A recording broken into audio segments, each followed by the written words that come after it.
Рап? Рап, Джени. Трябва да рапираш. Не мога да рапирам, аз съм детегледачка. Просто кажи нещо. Хайде, Каквото и да е. рапирай. Просто започни. Ще го измислиш. Здравейте. Името ми е Джени Паркър. И децата са моята банда. Не знам какво ще правим, защото имаме проблем.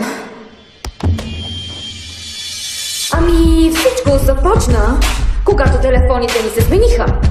Лола, родителите излъгат. Все едно с нож ни наръга. Децата се измъкнаха, кухнята се подпали, изтеглиха колата заради лъжите и заспали. Лошите сега са по петите ни.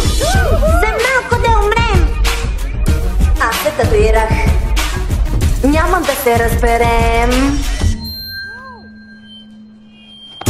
Тя ми съсипва живота. Съсипва ми работата. И ако някога се приберем, ще си лежа в кревата.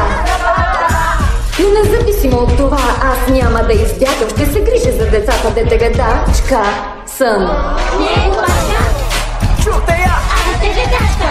Не е глупачка! Не е глупачка. Бойрете, покажи какво можеш. Дали? Тя е много добра. Не, ти си много по-добра от нея. Мислиш ли? Да. Да опитаме. Хайде. Детегледачка. Детегледачка. Тя не е. Чакайте секунда, не е истина това. Тя само се впряга, не беше точно така. Явно ще присъстваме на битката на детегледачките!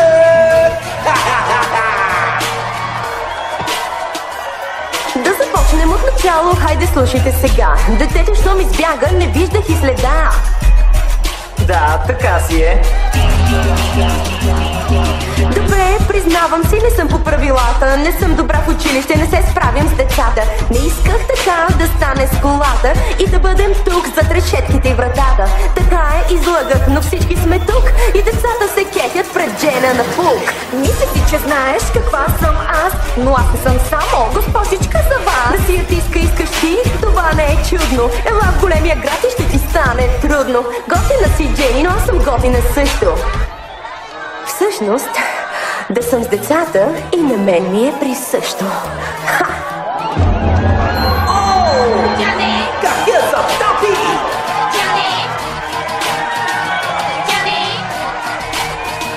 Тя не е. Права е, умна съм и следвам правилата. За училище ми пука, не е само за играта. Има време за купони, нали така, братле? Сега се усмихнете и кажете зеле. Не съм глупачка.